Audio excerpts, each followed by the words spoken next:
Hello and welcome back to my channel, you guys, or welcome if you're new here. My name is Lucy and today I'm going to be sharing with you 5 tangible tips that you can do today to start your running journey.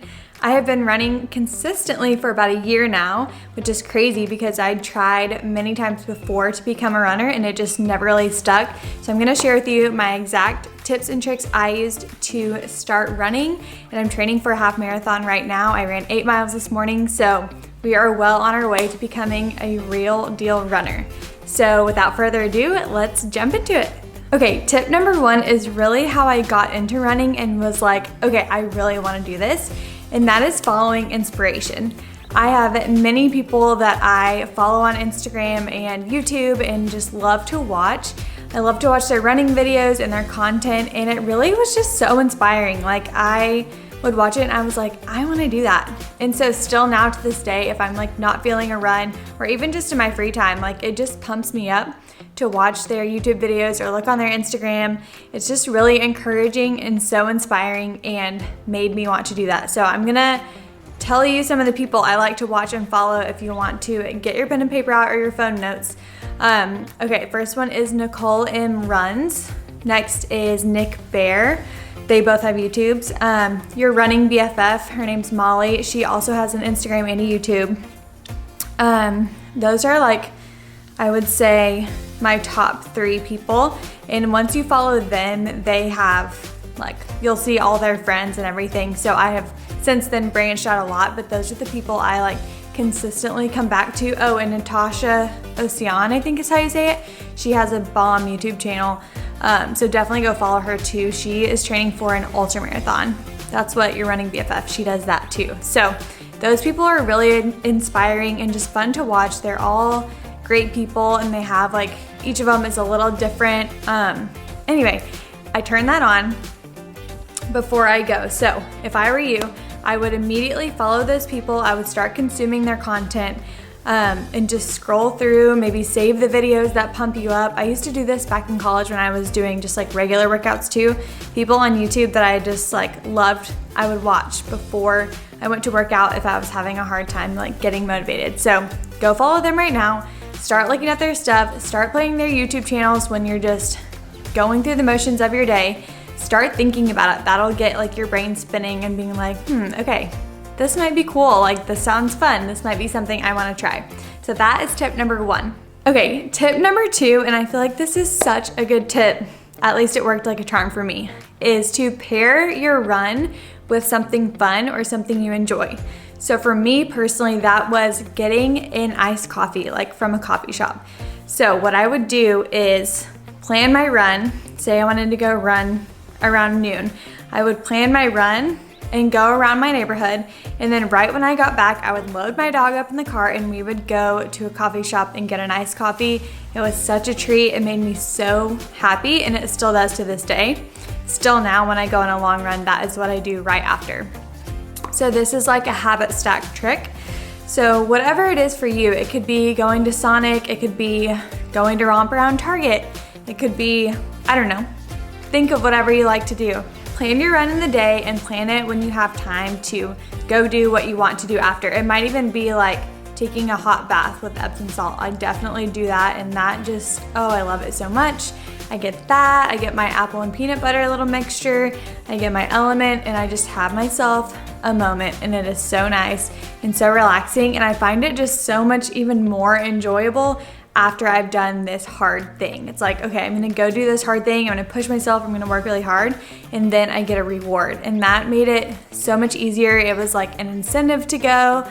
It didn't like push me out the door, and of course I still go and get coffees regularly without doing that, but there's just something about that post-run feeling of getting your treat, like you worked so hard and now you get to have this good thing. It's just like, it's the best. So that is tip number 2. Tip number 3 is run walk. So this is when you go out for a run, and then when you get super tired or super out of breath, you start to walk, and you walk for a little bit until you feel like you're ready to go again, and then you pick it up and you start running again. I love this because it is it's not as intimidating. So it's like, okay, when I would go out my door, I would be like, I look down the street and then there's a stop sign about like halfway down our long street. So I was like, okay, I'm gonna run to this stop sign. So I'd run to the stop sign. Once I got there, that was normally about perfect time to where I was ready to start walking. So then I would just walk, and you're trying to like not be super, super slow, but you know, you're catching your breath. The goal of this is to like bring your heart rate down. And then in my instance, once I got to the end of the street, I'd be like, all right, I'm gonna pick it back up. So I'd start running again. And this, when I say run, I say that very loosely. This is like a light jog. This is not like a sprint or anything. So I pick it up, I start jogging down the street until I get about halfway where that stop sign is on the other street.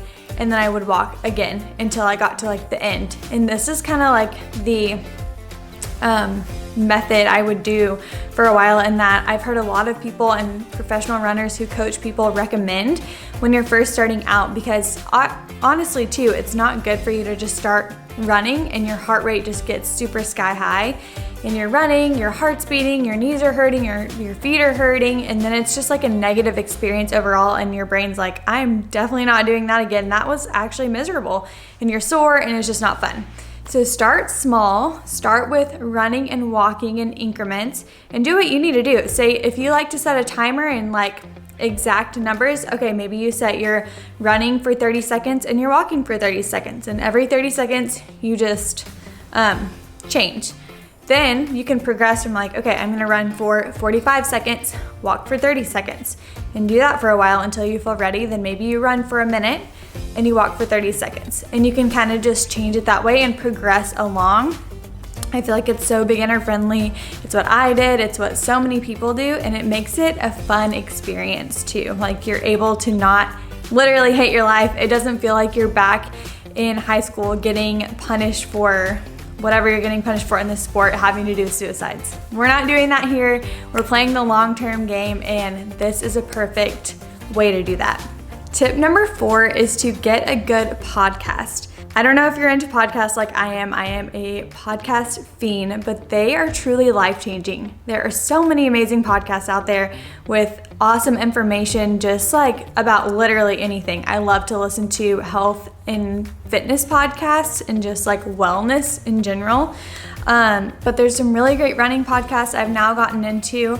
But whatever it is for you, just toy around. It might be a murder mystery, it might be studying. I know it's not as fun, but just find some kind of podcast that you look forward to and want to listen to. This is kind of going back to that tactic of making it fun. So we're trying to have a good time. We're trying to tell our brains, this is gonna be fun. We wanna keep doing it again. This is not gonna be a miserable experience. So find something you like to listen to. I always like when I find a new podcast, I just love to binge it. Or maybe your favorite artist just came out with a new album. That could be another one. Whatever it is for you, find something that you like to do and like to listen to, because then you'll want to go out and listen to it. Like when I find a new podcast, I just want to binge listen, scroll and binge listen to all the podcasts. And that would be a great way. Like I knew I was going to go outside and go on a walk anyway to listen to it. So it was perfect to just go on a run instead. Yeah, that's what I would do. Side note, I just thought of this. If you have a dog, think about taking your dog with you. I know it can be a learning curve for both of you. It definitely was for me and my dog, but they genuinely love it so much, and it's such good exercise for them. Now that also helps me get out the door, because I'm like, oh my gosh, Boo needs to run. She wants to run. It'd be so good for her. So it gets me out of the door as well. That's just kind of like a sneaky tip. Tip number 5 is a very tangible one and like logistical one, and that is to get bigger shoes. Now, when you're first starting out, this is not a huge deal when you're running and walking and not going very many miles, but once you start to get kind of like ramp it up a little bit, you're going to want bigger shoes, running shoes. And I suggest going to like a Fleet Feet or a Runner's World or something and getting your feet kind of like measured, and they can help you pick out the right shoes.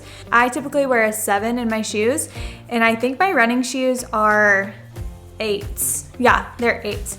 So I sized up a full size. At first I sized up to a 7.5 and a different pair of shoes, and I was wearing those for a while, and then I ended up going up a full size.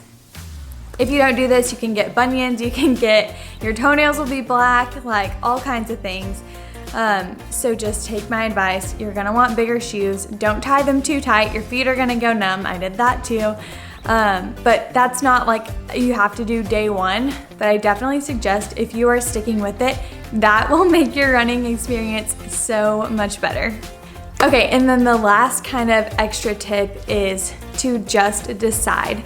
Just decide that you want to become a runner. Decide that this is important to you. Decide that this is something that you are gonna stick to.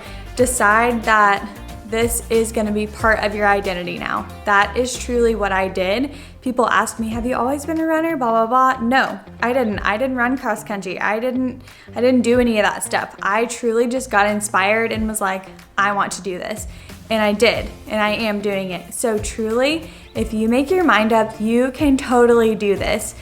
It is not, I was about to say, it's not that hard. It is hard. No, it is hard for sure, but that makes it even better in my opinion.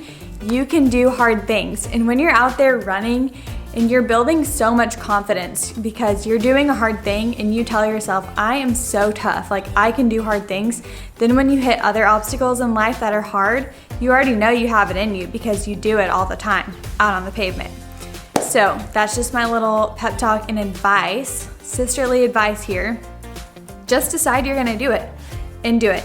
Okay guys, I hope you enjoyed this video. Thank you so much for watching. I am gonna make more like this, I think. So if this was helpful, please let me know. Leave any questions you have below. And if you have any other videos you'd like for me to make, let me know. Thank you so much for watching. I will talk to you next time.